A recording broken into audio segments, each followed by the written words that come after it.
Yeah, it is another episode of the Autumn Windbags. RJ Clifford, Juan Soto. Let's have some fun today.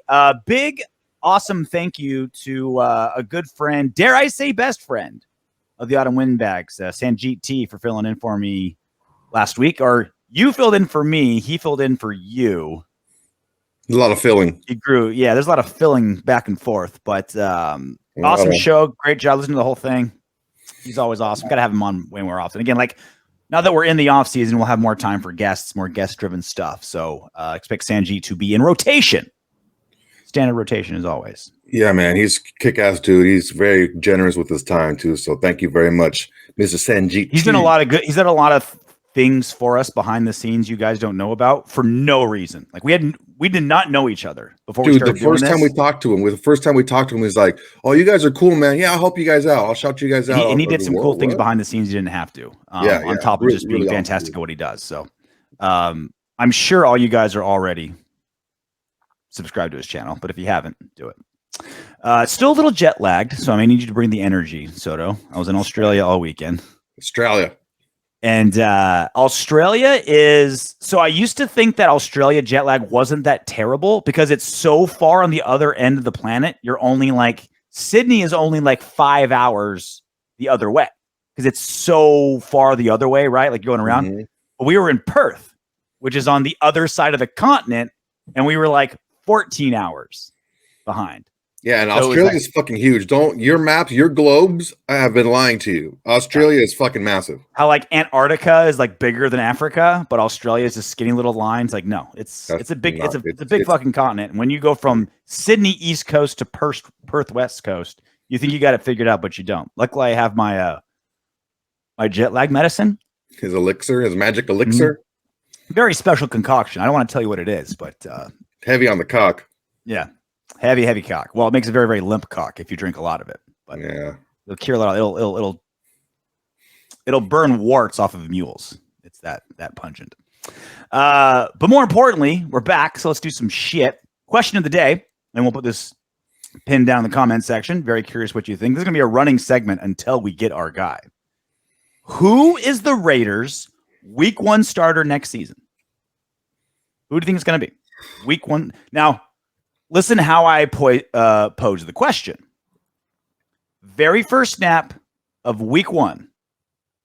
Who's it going to be? Because it could be different, right? There's a situation where maybe we draft somebody, but we have Stidham, start while he waits, or Jacoby Brissett's a backup and the starter gets hurt. There's, very specific how I ask this question. Who takes the very first snap under center in Week 1 for the Raiders? And Soto and I made our list of top 10 guys that we think are most likely for that to be. Not who we want, not who we think is smartest, just most likely. Situationally, yes. Based on the information we have now. And that information changes week to week, right? Just last week, Tom Brady would have been maybe top 3 on this list. He retired. Now number 1 to me. Maybe not, right? Potentially number 1 for Soto. Now it's completely off the list, right? So this list is going to be a running list for us, and it will change. It's a living document. It's like the U.S. Constitution. It's constantly evolving as we go along. So, all right, from least likely to most likely, top 10. Number 10, Jacoby Brissett. He's on the list because he has some familiarity with Josh McDaniels and his system. It was only 1 year, I believe, before they traded him to Indianapolis after Andrew Luck retired, I think it was. He's shown to be a serviceable quarterback. Last year, the Browns were better with him than with Watson. Yeah. I think it's a long shot. I don't think that's going to be very likely. Something's gone terribly wrong. It's like right? He was brought in to be a backup and someone got hurt. That's the only way I see him taking a Week 1 snap is he's there for depth and someone got hurt. But he's on the list because he knows the system, and Josh McDaniels, that's his biggest claim to fame, right? Knows the system better than everyone but 5 quarterbacks, and that's it. That's the only reason. 5 quarterbacks. Number 9, the only quarterback that the Raiders currently have on their roster. That's the only reason he's on this list. Chase Garbers. I think he needs a little bit more seasoning. he has to have something. He has to have shown something for Josh McDaniels to have kept him around. I'm not clear on his level yet. We haven't seen much of him. Hopefully, this preseason we'll see some more and see what we have. I would love to see a lot of preseason snaps with Chase to see what we got. I mean, it somewhat translates to the regular season. Stidham played lights out in the freaking preseason, and he went and he didn't play, too much worse than that. I think Chase Garbers is in one of those situations where it's like if he's starting, something went wrong. But what Chase has above Brissett is something that Adam Hill brought up 2 weeks ago. And if the Raiders tank, then Chase Garbers is going to be the starting quarterback, right? If the Raiders are like, okay, we're tanking. Let's see. And he's cheaper. And he's cheaper. Yeah, he's on the roster, right? Like he's on a rookie deal. He's already under a shitty contract. You got him. So. See what he's got, right? You're risking nothing, like that's. So he's above Jacoby Brissett. He's number 9 because if we're tanking, it's probably Chase Garbers that's doing it. It's either something went wrong or we're tanking. And the thing is if we're tanking, do you trust Mark Davis to not fire you if you're Josh McDaniels and Dave Ziegler? Yeah. If you go like 1-6, they'd have to sell Mark hard. And they can sell him all they want, but when the fan base is breathing down his neck, Mark Davis's neck, is he going to stick to it, or is he going to, pull the trigger? I wouldn't bank on him not pulling the trigger. Number 8, and I think people might be surprised how low this is, but we'll explain why. Bryce Young. Yeah, I don't think the Raiders are going to move up for Bryce Young. I think they need to win now, and it's going to be indicative of a lot of these picks. If I'm McDaniels and Ziegler, we need to start winning now, and I don't know that trading a lot of draft capital now and in the future to get Bryce Young is going to happen. Yeah, I'm with you. We'll get to some other rookie quarterbacks that are much higher in this list, but we both agree that it's more likely they're going to fall or at least semi-fall to us. Like trading to number 1 or number 3 doesn't feel like what this regime would do. Staying at 7 and getting somebody pretty high up on this list, potentially. Maybe moving up slightly to get somebody we like, but we're both in agreement. Like going up all the way when you've got Josh McDaniels and Dave Ziegler have to really see something in our number 8 and our number 7 to make this move, and I doubt it. And so that same train of thinking, number 7, CJ Stroud, for basically all the same reasons. Yeah, it's they have to be sold 100% that out of the package, this guy is game ready. Because they have to win now. They have to win this year, or else they run a very high probability that they will not get a third year. And I don't know that. I'm not saying they're not going to get him, but I don't know that they'll start him right away. And also risking, not risking, but like trading up, giving up draft picks to get a guy high when there's so many holes everywhere else doesn't seem like the crew. Yeah. Number 6, with the reason why we can only use 10, and that qualifies for every single person on planet Earth. Literally anyone else on planet Earth other than the 9 other guys. We're going with the field at number 6. Someone can get a wild hair up their ass.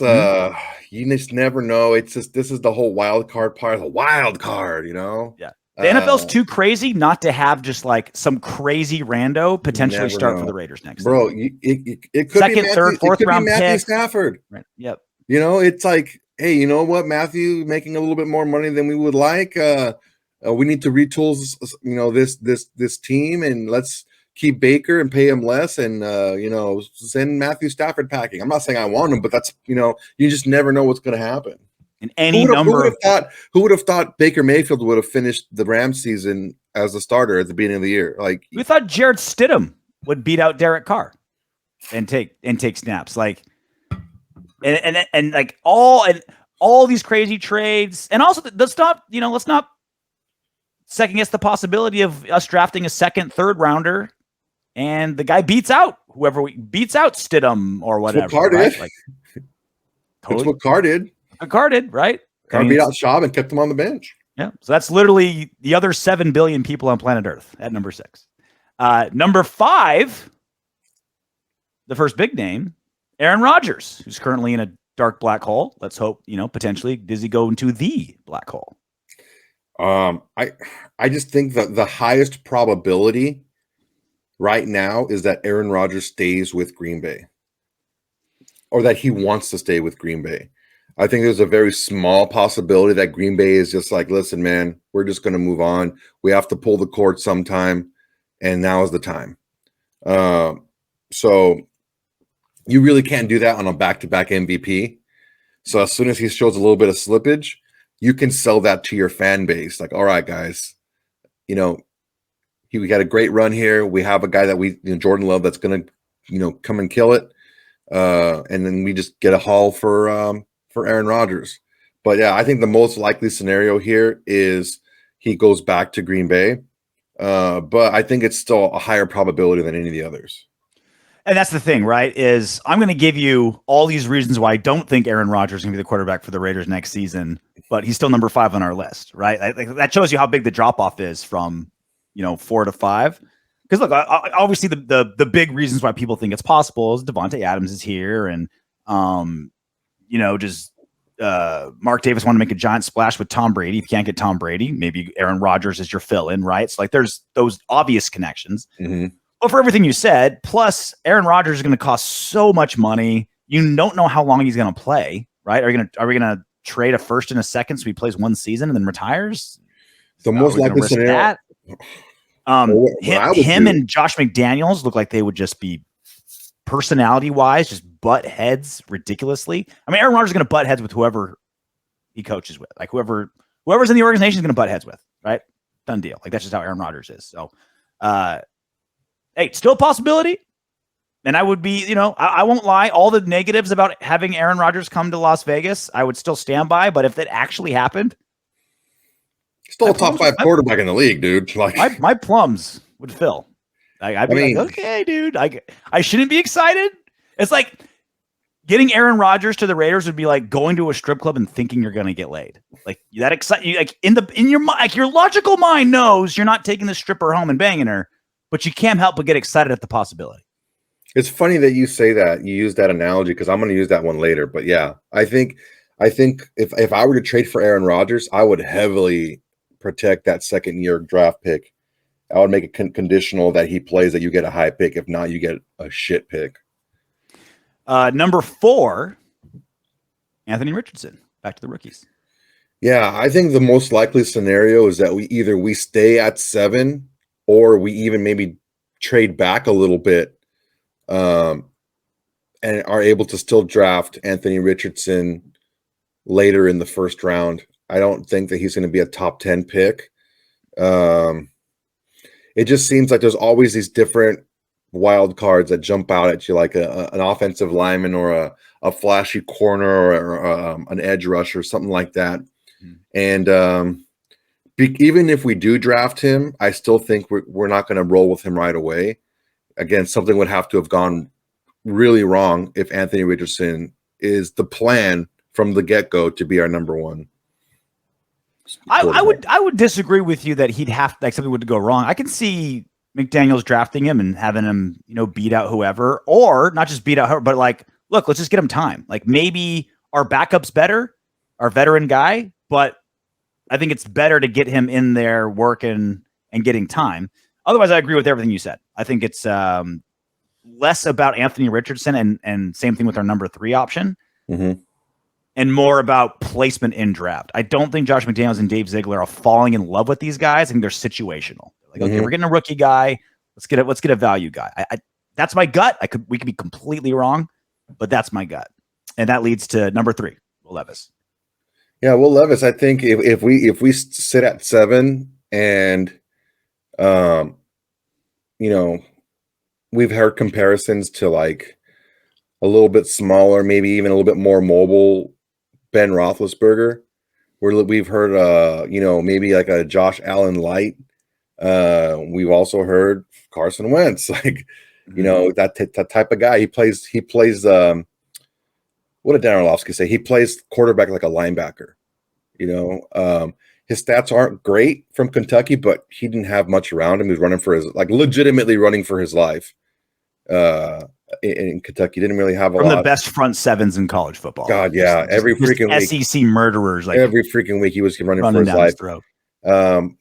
So I mean, if he falls to us, I think that's probably a little bit more likely that he takes the first snap. And that's not to say that we won't get Anthony Richardson, but I do think that Will Levis is a more likely first snap starter if we get him than Anthony Richardson is.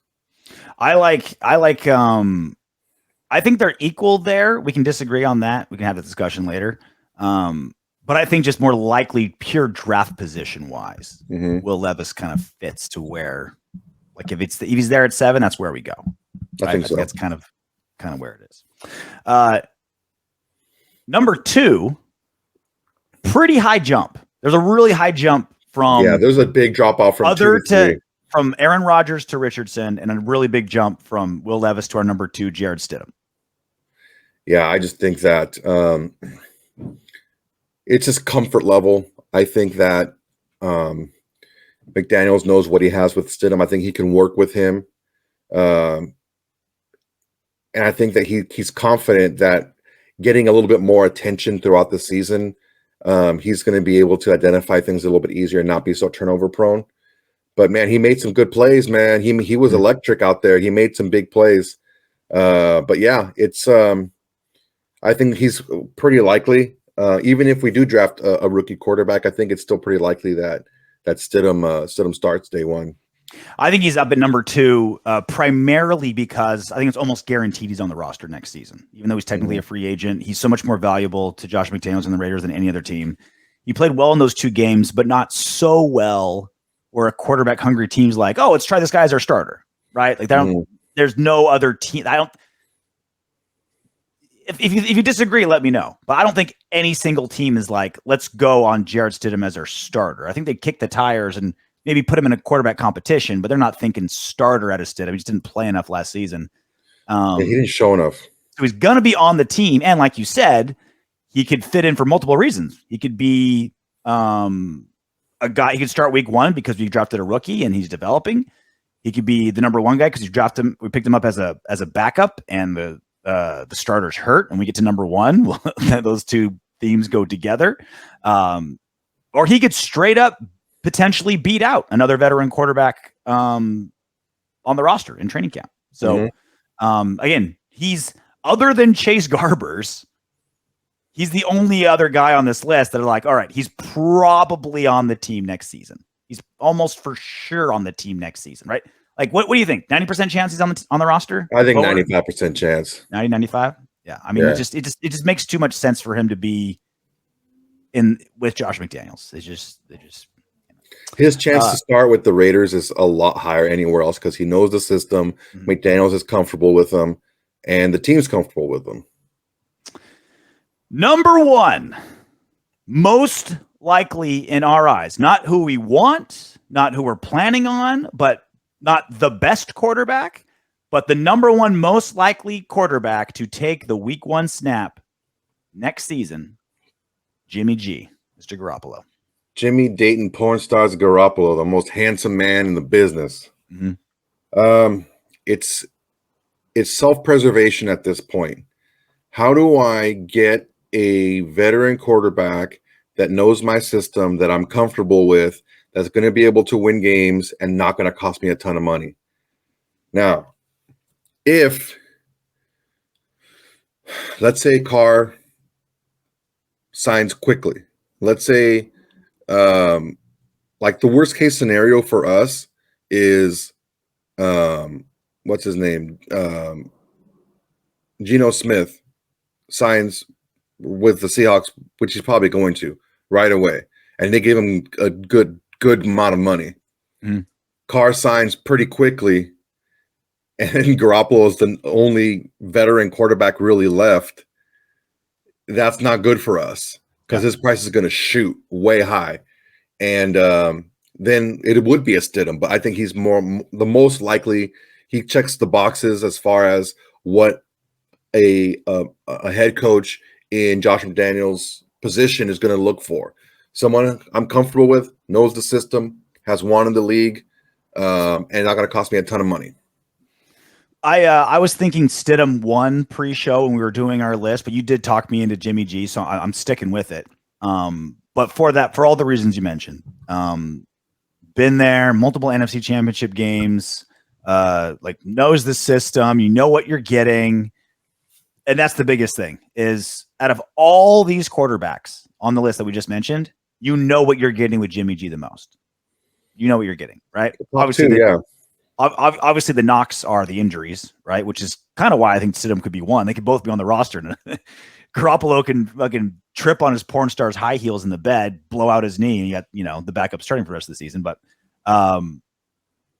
Jimmy G, not exciting a lot of people, not blowing a lot of skirts up, but you know what you're getting. And if we load up this offense and he can grab the Josh McDaniels offense and the scheme and these players like you're supposed to, like it's built to potentially do, he can lead a damn fine offense.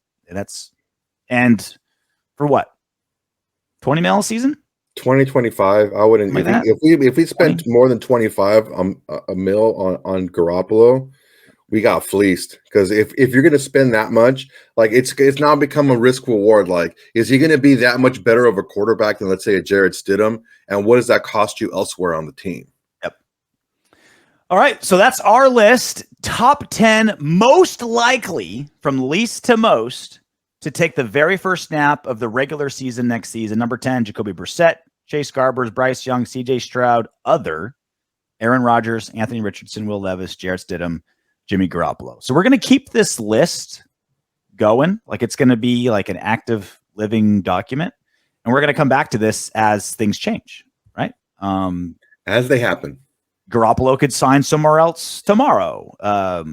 Brissett could sign somewhere else tomorrow. Aaron Rodgers can retire. We can, some GM can blow their cover and say like, oh yeah, we're going all in on Anthony Richardson or whatever. Right. So this is our list as of now, February 15th in the year of our Lord, 2023, top 10 most likely quarterbacks to take a week 1 snap. Yes, sir. Well, the reason why we're having this conversation is the Raiders don't have a starting quarterback. They made it official. The Raiders yesterday. What? Derek Carr officially, we all kind of knew it was coming, but officially released after 9 seasons as the Raiders starting quarterback, came in as a second round pick, won the starting job, never lost it until the second to last week of his 9th season. Now he gone. The Raiders were unable to get a trade for him. We're getting nothing for him, not even a compensatory pick. And he'll cost us a compensatory pick. What did I say? Compository. Like a suppository pick? A pick you shove up your ass. You can take your pick and shove it right up your ass. It's a suppository. God, I'm like, what is that a word? Hey, you're loopy, bro. It's all right. Jet lag juice. I'm losing it. It's a compensatory pick. And no, we're not getting one because we couldn't trade him, not getting a compensatory pick. And he'll cost us a little over $5 million in dead cap. But we are saving the $40 million that we would have owed regardless. So the national news about this is where's Derek Carr going to go, right? Makes sense, right? Quarterback carousel, where's a star, a franchise quarterback, new place after 9 seasons, where's he going to go? And we'll talk about that when he lands somewhere. Like, he's a Raider. He's a Raider. Even the Carr haters are like, look, he gave his all for 9 seasons. He'll always be a Raider. Unless he's playing the Raiders, I hope he does well. But far more important than where Carr lands is what did we learn from Derek Carr? The jury is still very much out on Dave Ziegler, the Raiders GM. Very much so. So far, it's been, I think, pretty piss poor how he's been handling things. We'll see how this draft plays out. We'll see how he does in free agency this next time.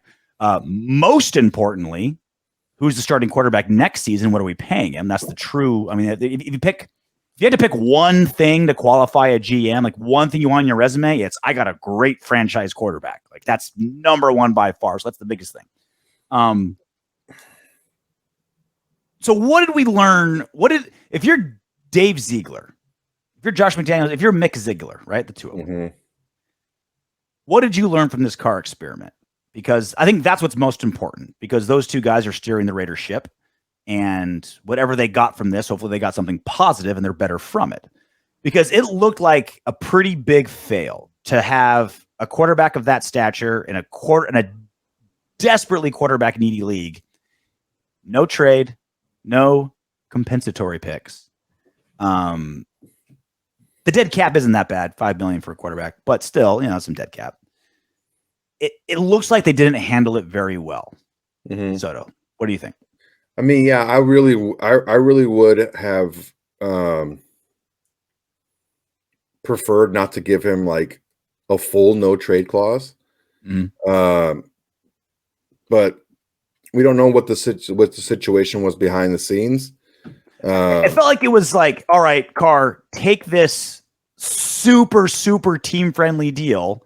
And Carr's like, okay, I'll do that only if you give me the no trade. That's the thing, is it feels that way. You gave something to get something, and what you got was a way out clean, a clean way out. That's the first thing. Is that it's very easy for us to say, oh, you should have never given him a no trade clause. But I mean, what if that's the one thing that he wanted?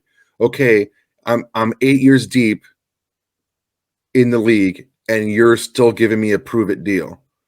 Okay, I'll do that, but you're not just going to ship me to fucking anywhere. I'm going to have some say in where I go. Now, I fully think that in the gist of the deal at the time was, we're going to send you somewhere, but somewhere that you want to go. In actuality, when everything went down, I think Carr did play a little bit butthurt card and was like, well, fine, I'm not going to go anywhere. But you know what? That's the chance you take by giving him a no trade clause. As far as how Mick Ziegler handled the whole thing, whether it's butthurt or not, it seemed most logical for him to say no, right? Like 3-4 weeks ago, we're predicting like what's going to happen. Like, I don't see why he would ever accept a trade. Like, why would you go to a team who's like, okay, we have X amount of things we can give to a quarterback. Why would we also give a second round pick and money when we can wait for him to be a free agent and just do money, right? Like it's never seemed like that wasn't the case though, RJ. There's no way that the Raiders would have let the Saints talk to Carr unless the Saints agreed on compensation beforehand. It was Carr that nixed the whole thing. Yes. In above board letter of the law, correct. But you can't tell me with a straight face that these agents and GMs and owners weren't talking to each other. I don't know, man. I don't know if that's the way it works, dude. I don't think owners would do that to each other. 100%. Look, 100%. I'm sure that you think that way because you don't want to think that Derek Carr would do that. Stop. I'm telling you right now. You're the only one that thinks that way with Carr. Like, everything's through the eyes of Carr. I'm thinking it straight up like, if I want to get as much as possible, like the reality of anything. To another owner, why would you do that? Why would you break your word to another owner? Like, you guys are in the same fucking group.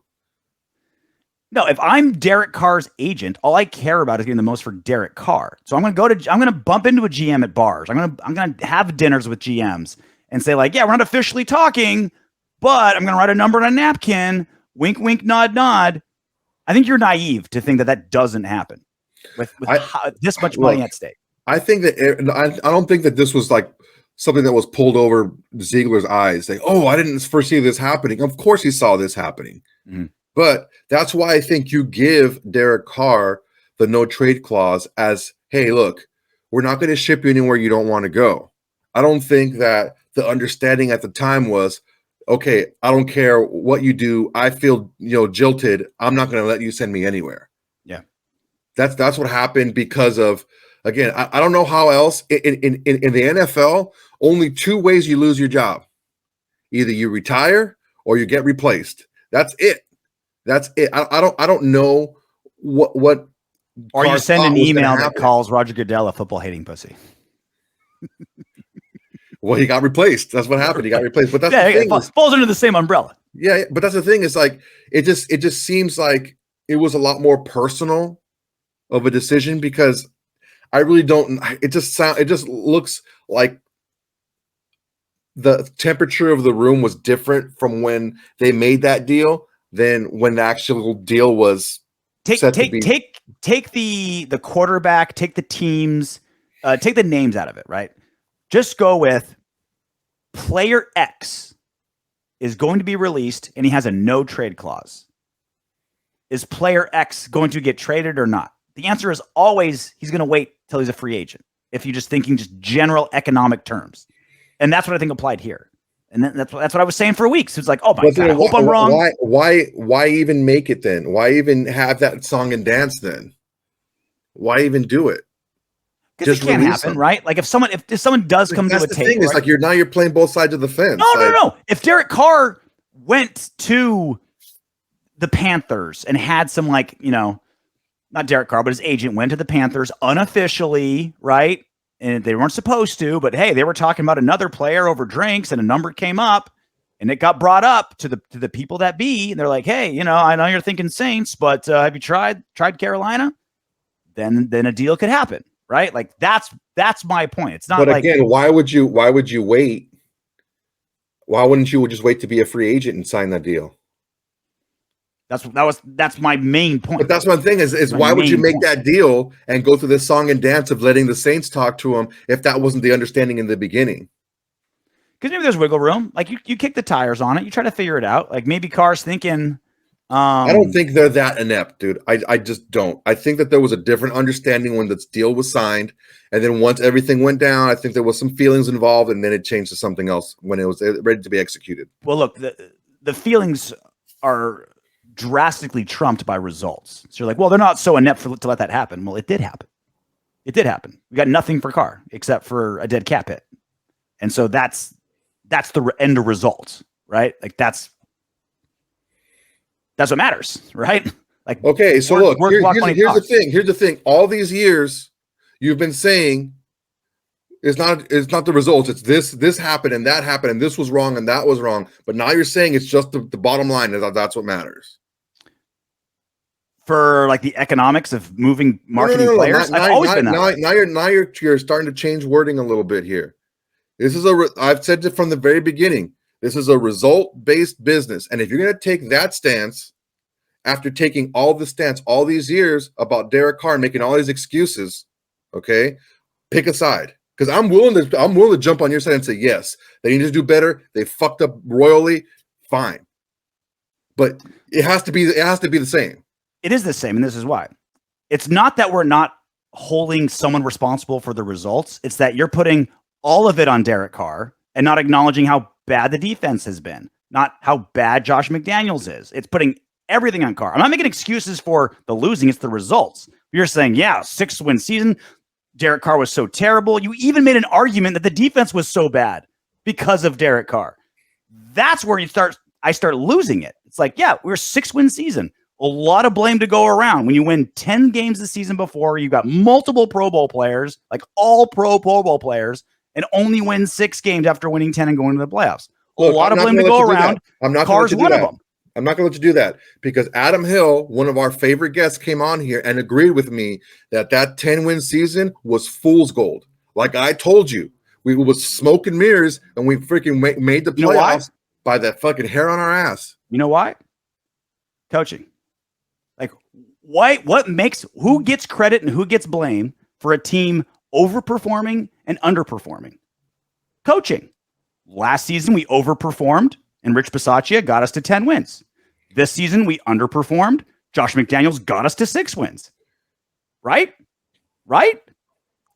Coaching is literally the biggest factor in players over or underplaying themselves, right? Okay, look, here's the bottom line. Here's the bottom line. The bottom line is we need to learn from this whole Carr debacle.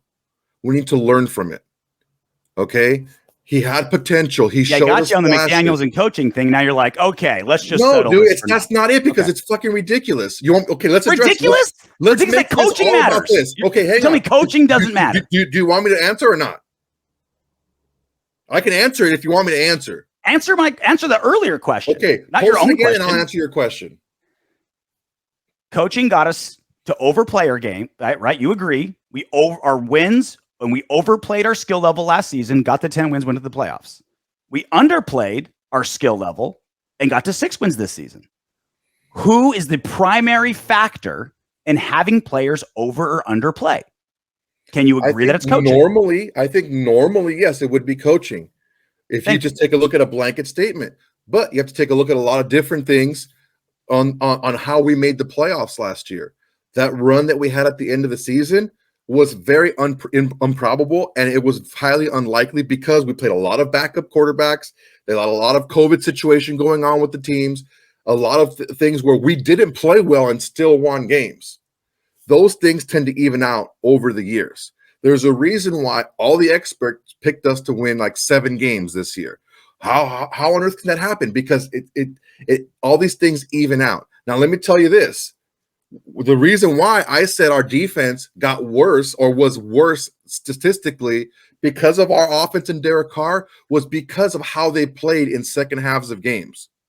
All right. I already gave the stats out when Adam Hill was here. I'm not going to go over it again. But there was a lot of games last year where our offense, who had the bulk of the cap, the bulk of the talent, let the team down and put our defense in bad positions. So what changed between last season and this season where the offense started doing that? If that's what you want to put it on, RJ, I'm asking you a question. No, I know what you want to hear, and I'm not going to follow you down that route. You will not acknowledge how big of a difference coaching made between last season and this season. Coaching does matter. Coaching does matter. It is a big difference. But you know what? It's the number one difference. I watch coaching tape, RJ, and I see our quarterback playing awful. And what changed terrible between last season and this season? Bro, if he can't play, he can't fucking play. It's the second worst season ever for Derek Carr this season. Something changed for that to happen. There's been a lot of quarterbacks last year who were in a first-year system and played a lot better. I'm not having a Carr conversation. I'm trying to have a Josh McDaniels conversation. I understand what you're saying, RJ. Because that's what matters now. Carr's it does matter now. It does. Okay, so you want us to talk about now? Now, this is where we learn. This is where we learn from the whole Carr debacle, okay, is we look at what we know is going to be a successful quarterback. He needs to be this. He needs to have that. He needs to be this and that. And we go find that. Bill Parcells said it to one of his scouts. He says, I want my corners to be this tall, this fast, have arms this long, be able to jump this high. If you don't bring me that, you better walk on water, okay? Because if you make exceptions, you have a team full of exceptions. And Josh McDaniels saw Derek Carr on the field and said, you know what? We can't win with this guy. He's not the guy for us. So now what he needs to do, him and Ziegler to do, is go find that guy that fits what he needs. And you better, because that's what we need. Because we did it. No one should be convinced that Josh McDaniels is the guy. Look, man, you used the stripper analogy, right? Going on to ask a stripper out.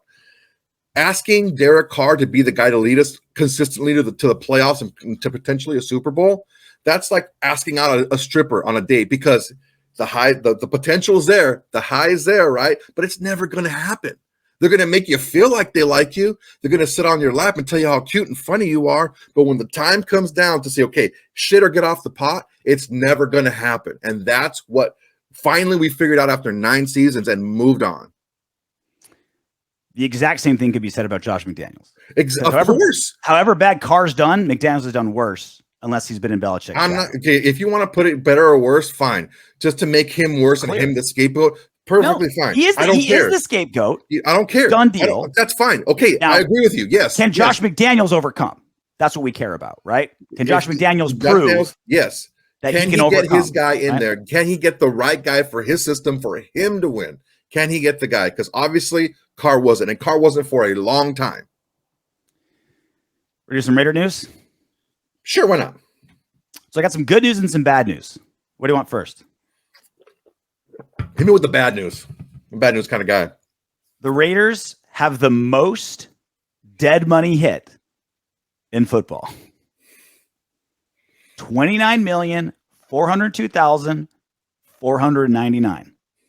Dead money. Money that's laying there in the streets, bleeding from their veins, waiting for the coroner to come in and ship them to the morgue. Yeah. Almost 30 that is starting quarterback money. Yeah. That's just, I mean, that was this is the last year of the Littleton contract that's on there, right? Yep. And there's There's Leatherwood on there. Yep. And Carr. Yep. And isn't Joyner still on there too? Yep. A lot of dead money. A lot of dead money, man. Useless money. But you know what? It's not going to stay there. We're not going to stay at number one because other teams are going to cut guys and this and that, and it's still going to fluctuate. Yeah, they can fluctuate like our way as well, right? So it's, but that leads to the good news. We have the third most cap space of any team in football. The Bears have an outrageous 94. They have nobody signed to million. They have a rookie quarterback, a franchise rookie quarterback, and fuck all else. Nothing. God damn. That was the entire cap. What? 12 years ago? 11 years ago? That was your entire team. That's opening cap space. Absolutely nuts. And the Falcons have about $8 million more than us, $56 million in cap space. But the Raiders, over $48 million in cap space. Now, we've got like 4 stars and nothing else. So that money's got to go places. But much like last season, Ziegler got full cupboards to work with, right? Last season, ton of cap space, all the draft picks. What are you going to do with it? Same thing this season. We're going to have more draft picks this season than last season. We'll probably get some 5th, 6th, 7th rounds suppository picks coming up. Jesus. And then and $48 million in cap space. Yeah, it's set up to really see what we have with these guys. Mm-hmm. It's set up that way. Okay, picks, we got them. Money, we got it. Here's the blank canvas. Go out there and win. And it's not going to be easy because, Sean Payton's with Denver. It looks like he's going to hire Rex Ryan as his defensive coordinator from what I hear. They already had a pretty stout defense, and now you get Rex Ryan, a defensive genius. You have the Chargers, and you have the, defending champs up there, and I'm not going to say their name, but it's like, that's who we're competing with. That's the main competition we have is our division. And we got to go out there and we got to do some and that's why I think, it's big swings are there to be had. And that's the studs and duds, man. We got to get the big time players out there. We got to get big time names and big time players with this money. We can't just get a bunch of freaking seat fillers. With Tom Brady retiring, it's really only Aaron Rodgers where there's a potential for the Raiders to dump a big chunk of that cap into one player, right? It's unless Aaron Rodgers comes, there's almost no other player. I feel that the Raiders are just like, all right, here's a 4-year, $100 million deal, whatever, right? So for the longest time, I was thinking, fuck, we're going to have to spend a bunch of money on quarterback and just go really young on defense. Just dump all our draft picks into defense, try to go young, see what we can do. With this much cap space, and let's say we go with a rookie quarterback or a cheap Jarrett Stidham, we can make some big defensive moves with this money. Yeah, it's definitely possible. That's a Pro Bowl right tackle and a Pro Bowl linebacker and a solid corner, just right there. Look, man. So it's a lot of money. It's a lot of money. And if Ziegler's learned anything from the Patriots don't take dead cap. If they don't like you, they don't cut you. They'll fucking trade you before they'll cut you. I think their dead cap is like $1 million or something like that. It's like nothing. So it's a time now to 1.4 million. Yeah, it's nothing, dude. And that's how it is every year. They don't take dead cap on. They'll trade you for a fucking sack of beans before they'll cut you. Refried or Pinto? Refried. I like refried. Yeah. Well, it's the same thing, just, But yeah, it's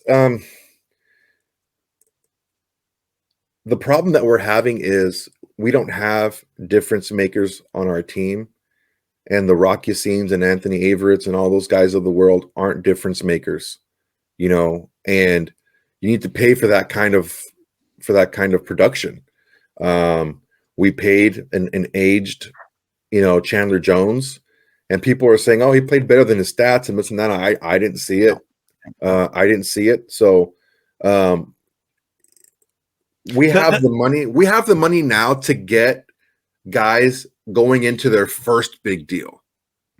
We don't want to get a guy like that's going into their second big deal. They're already older already. We don't need that. We need younger guys going into their first big deal. That's what we need. Ziegler has the resources to drastically improve this team.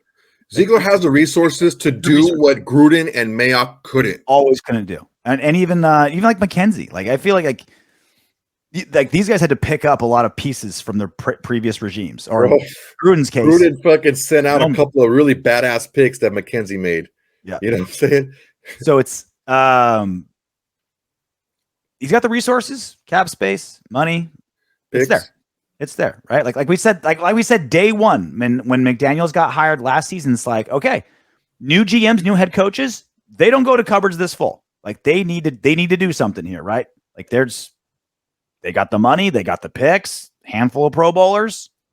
Let's do something. Like, let's do it, boys. Like, let's get to work. It's time. They're not. They ultimately, you would like to be able to, for stability purposes, you would like to have like a 3-year window, but you normally, when you get a GM and a head coach coming in at the same time, you don't have like a Max Crosby and a Josh Jacobs and a Devontae Adams and a Darren Waller on your team, and even like a Colton Miller on your team to start with. You maybe have a couple of those guys. You don't have 5, 6, 7 of them. And that's why we need to go big game hunting, man. Big game hunting. We need to get the top of the top guys and then get roster fillers out there and hope nobody gets hurt. Have you seen the Super Bowl odds? Yet? Unfortunately, yes. Oh, you have? Okay. So I was going to say, like, where do you think the Raiders land? But you've already seen it. Yeah. Not good. Well, predictably so, right? I'm not like a shocking number. No. No big, no shocker here. Chiefs, Bengals, Bills, Eagles, all up top. You got to go all the way down to the Raiders at 40-1, plus 4,000 to win the Super Bowl next season. I should put 100 on it, just because. You taking it? Is that a good number? Not? Why not? Yeah. You got to take it as a Raider fan for the thrill of it, for the fun, right? Like $100 throughout the court. And this is why I always like I'm not rich by any means, but when I do a fantasy football league, it's like, hey guys, do you want to do 100, 200, 500? They're like, oh, that's too much money. It's like, dude, it's a 16-week bet. Like whatever we're spending, divide it by 16. That's how much the bet is. It's a 16-week bet. It's not like we're going to make this bet. We're not going to spend $500 on this league every single week, right? It's $500 over the course of 4 months. Like it's worth it. Like same thing with futures. It's like, oh man, I don't want to spend. It's like it's a big bet. It's bet over a long period of time. Have some fun with it. It's the bet that keeps on giving all year. Yeah.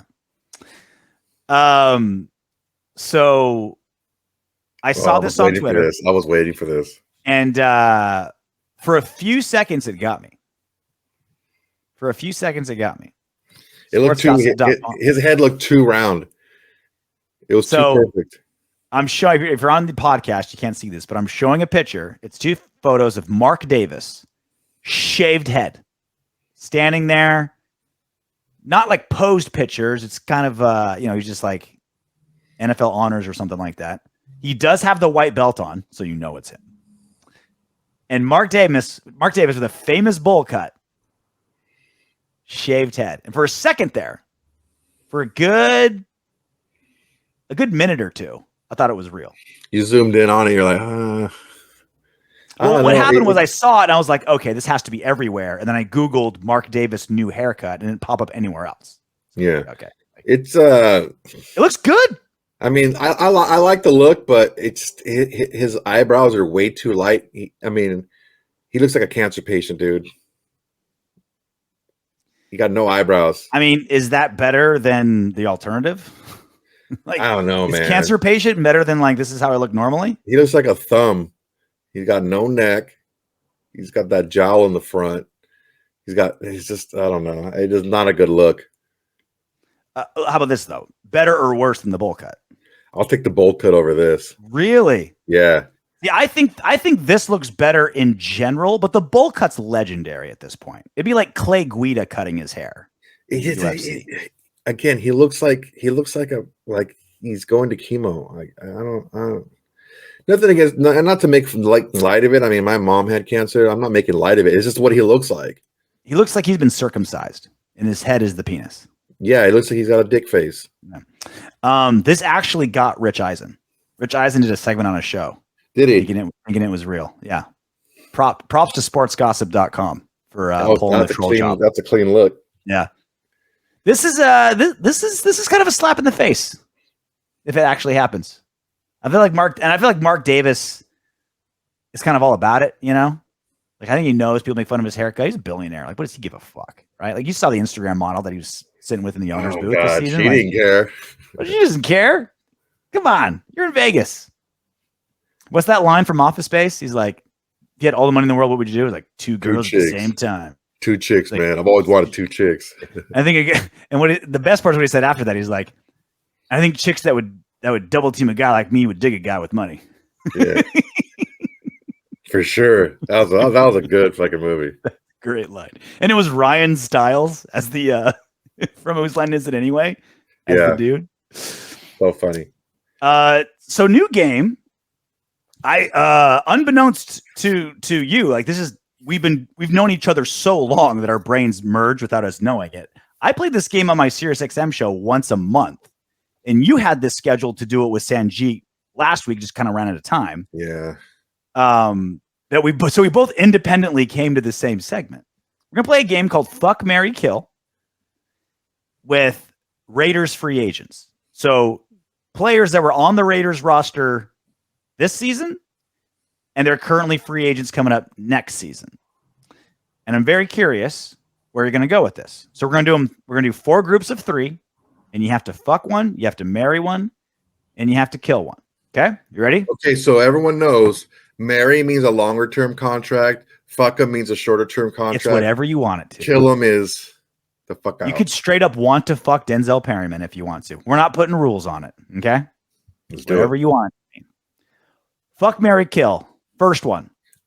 Josh Jacobs, Jarrett Stidham, Denzel Perryman. Josh Jacobs, Jarrett Stidham, Denzel Perryman. Do you want to go first or second? You can go first. Okay.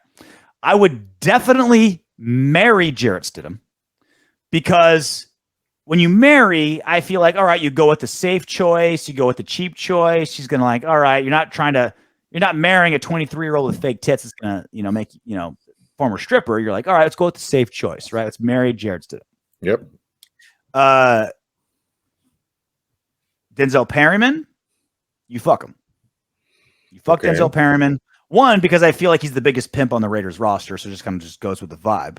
Okay. And then 3, I think you kill Josh Jacobs, and it pains me to say it because you have to kill one of them, only because he's going to be getting $10 million next season at the peak of his career, and I feel like we could get some good shit for him in a trade. I'm fighting like, I don't want to lose him. I love him. Bro, look. That much money for a running back. It's at the peak of his value. We fucked up last year. We fucked up last year drafting 2 running backs that didn't do shit. Running backs this season, there are a lot of fucking badass running backs available in the draft this year. Mm-hmm. I'm a little bit different. I would fuck Jarrett Stidham. Out of these 3, that's the one guy I would give a longer term contract to. It would also make it better too if like Jarrett Stidham's wife's in the room. Oh God, she's so hot. Watching. All due respect, you did really well for yourself. No disrespect. Well done, Jarrett. Well done. Well done. He's probably got really good game. Like he'd probably be able to seduce you pretty well, considering what he's pulling. Bro, those Southern guys don't need games sometimes, man. I know a lot of the draw. Those Southern good draw. old boys, man. He's a freaking 6'3", rocket arm. Boy, he's an Auburn kid. Yeah. I would marry Josh Jacobs because like I say, we can franchise tag him, and give a short. We can franchise tag him twice, and we can get the best years of his career, and then move on. And out of these three, I think Denzel Perryman would be the least vital to the team. I think he's a really good player. I don't know that he necessarily fits. He got better in pass coverage because he was positioned. It wasn't like he read something and he got those 2 interceptions. It was like he was positioned there and they was throwing the ball. Yep. All right, next group. Fuck, marry, kill. Clelin Ferrell, Mac Hollins, Brandon Parker. Are you still calling him Clelin? I will to the end. I've already gone this far. I've been at 4. I've been at 4 years. I'm going to keep going. I went first last time. You go first this time. This is going to be tough, man. This is a tough one because I would probably want to fuck the most productive player, but he would be so expensive for what we can get to replace him. Yeah. I think we can keep Clelin Ferrell for quite cheap and have him be a rotational and pay him like a rotational defensive lineman. So I would probably fuck Clelin Ferrell. I would marry Mac Hollins. I'm sorry, marry Clelin Ferrell. This is long term. Fuck Mac Hollins was more of a short term deal, and kill Brandon Parker.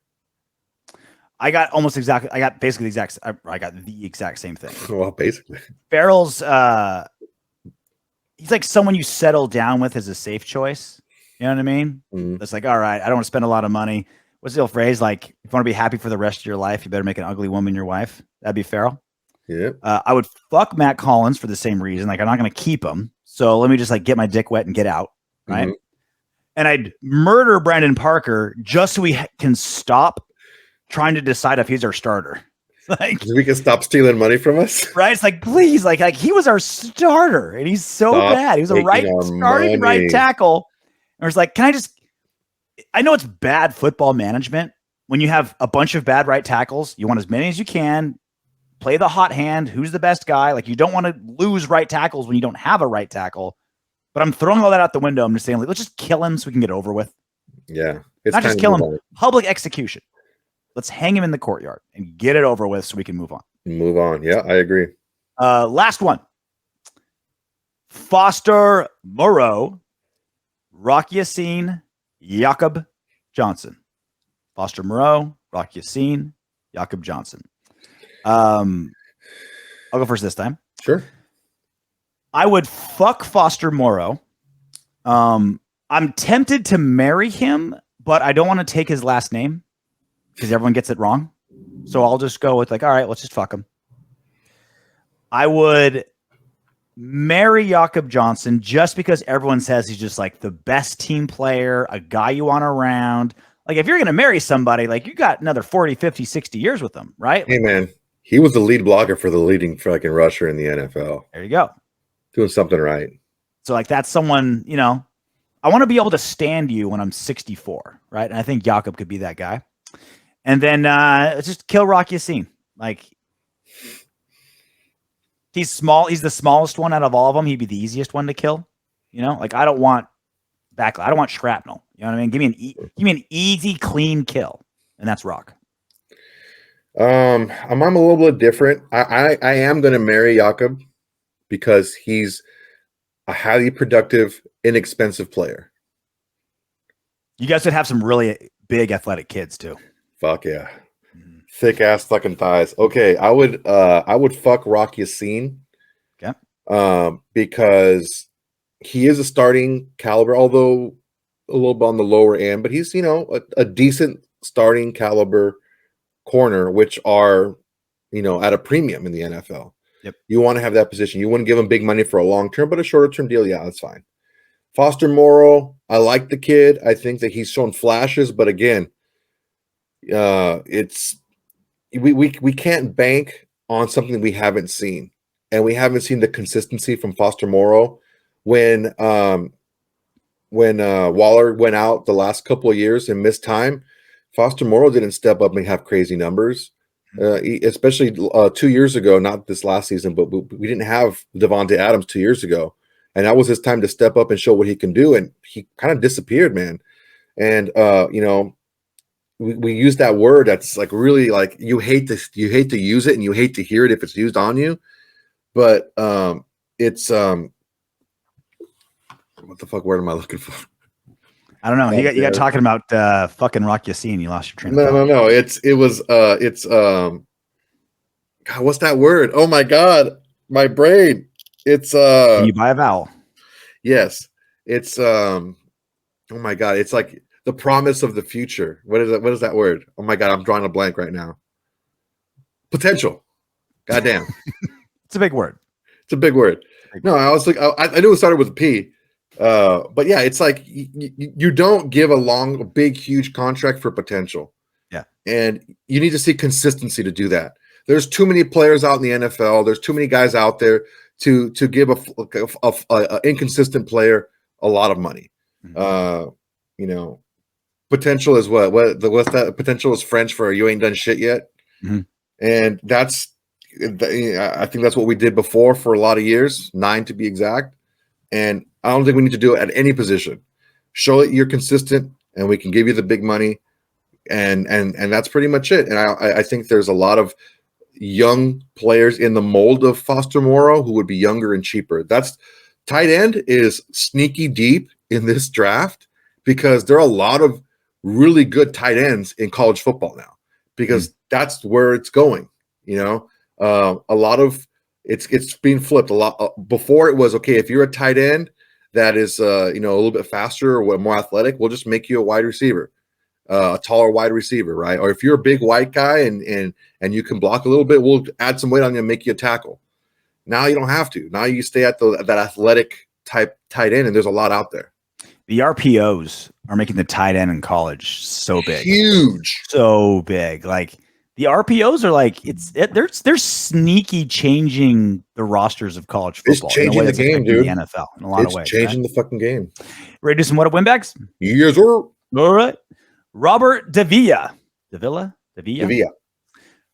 Hard rebuild, no matter what. We need to beat Kansas City next year. So those are two conflicting statements. Yeah, that's the opposite. So every like 2 months or so, Soto, I add this into What Up Windbags. It's a constant. I feel like we need to remind everybody exactly what a rebuild is, right? A rebuild isn't just getting better, right? Every team is trying to get better, younger players, cheaper players, less expensive players, improving. Yeah. Every team's doing that. It's not a rebuild. A rebuild is very strictly getting rid of good, older, expensive players and investing in the future. Okay? Getting rid of old, shitty players isn't rebuilding. It's just how you do a team. Drafting good, young players isn't rebuilding. It's just how you do a team. Yeah, it's what everyone does.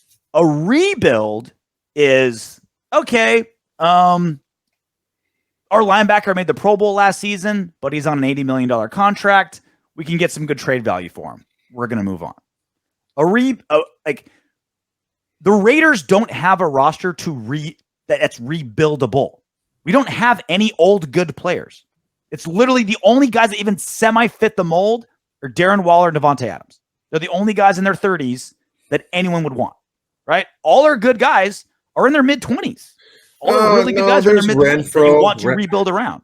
Renfro's making money. Max Crosby's making money, but you wouldn't do that. But those are guys you don't want to trade, right? Like if you're rebuilding, you want Max Crosby on your team. You want a young, awesome guy to rebuild around. You want to get rid of the older, like literally the only guy that's you could have gotten rid of for a rebuild is Derek Carr. He's the only guy where it's like, okay, proven commodity, older veteran, expensive. Let's move on and get something else. There's really no one else on the roster that fits that. Yeah. If we were to rebuild, it would be getting rid of Waller's contract. Because look, okay, perfect example of a rebuild is the Bears, right? Knicks got traded. What do you call it? Mac was traded. They didn't want to pay Roquan Smith. He got traded. They didn't sign Jeffrey back. Like all the big money. Got a quarterback on a rookie contract. Yeah. Ever since the Trubisky thing, ever since Trubisky walked, they were planning for this to happen. Mm-hmm. And that's why they traded up last year to get what's his face? My fucking for names, my words today. Justin Fields. Just started the P. Justin Fields. So this is a rebuild. When you strip all your freaking money, all those high priced players, you strip it away and you start from zero. That's a rebuild. This is just what normal teams do. Save for getting rid of your starting quarterback, but if you're not sold on them, then you do move on, whether one way or the other, trade, cut, whatever. Don't resign. If Ziegler tries to rebuild this season after signing Chandler Jones, signing Devontae Adams, extending Renfro, extending Waller, extending Crosby, he should never get a job in the NFL ever again. Yeah. Like, it is just not a rebuildable roster, right? It's just not built that way. And that's not a good thing or bad thing, right? It's just all our good guys are young, pretty much. It's where you are right now. And like we said, he has an opportunity to really turn this around, but you got to hit. You got to hit on the majority of your draft picks. Right now we have 11 draft picks right now. We have to hit on 7, 8 of those. Those have to be big contributors to our team next year. You have to hit in free agency. You have to hit at that same 70-ish% clip, because you can't have these dead roster guys just dragging you down. You can't have another Chandler Jones happen. Should we call Chandler Jones the Walking Dead? I remember a long time ago, I was watching a Jose Reyes, the baseball player. He got hurt and he was trying to come back. And when he was running, his hurt leg, his knee wouldn't get as high as the other one when he ran. And that's like a telltale sign that, hey, you know what? It's not going to get my terrier. Right? Knees are so bad. The back leg. But that's like, okay, when someone's getting older, their knees don't get up like when they run. It's like they're a lot lower. I watched that Chandler Jones touchdown when he picked up that ball. He was dragging his feet, dude. His knees did not get up. He did not look really that athletic running into the end zone. Well, it's because you got a stud like Mac Jones trying to tackle him. So, you're going to. What? Victor Anguiano? I don't know why people keep saying that Aaron Rodgers is worth multiple first-round picks. People seem to forget that even Brett Favre, when traded to the Jets, was traded for a fourth-rounder. The highest pick he should go for is a third. So Brett Favre wasn't coming off of 2 of the last 3 seasons being NFL MVP. 1 in that situation. But I do generally get what Victor's saying. The actual value for Aaron Rodgers, when he can retire at any time, you're going to owe him like $100 million. He's going to be abrasive with everyone he plays with. That all is a factor. But he's Aaron fucking Rodgers. Like, the results of his game are undeniable. He is coming off the worst season of, a long time of his career. Not the worst of his career, but a pretty rough season for him.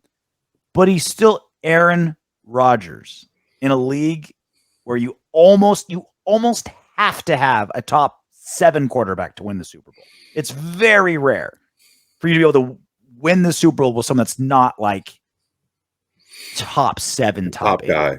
Yeah. He's still a top guy. He's still a top 5 guy. Now he's not. He's a lot closer to 5 than he is to 1. But I'll tell you something right now. I think he's a lot closer to 1 than he is to 6. I think there is a. Is he? I think so. Is he? I think he still is. Yeah. Mahomes, Hurts, Burrow, Herbert. Put Trevor Lawrence above him. Man, look at. Am I putting Hurts too high? No, I think Hurts is up there. Okay.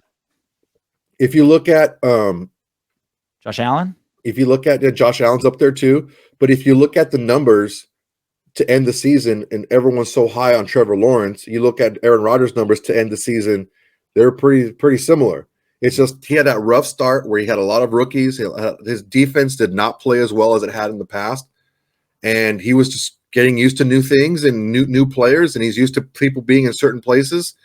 and he got better as he got more comfortable with his teammates. I still think he has it, man. I still think he has it.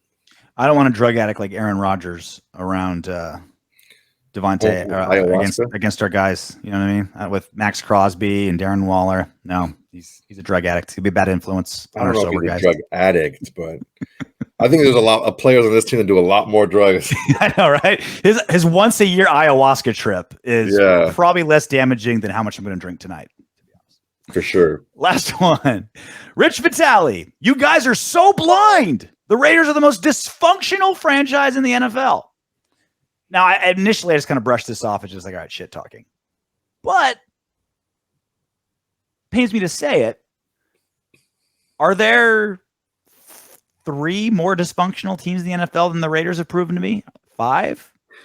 Houston? 1? Yeah, Houston. You've got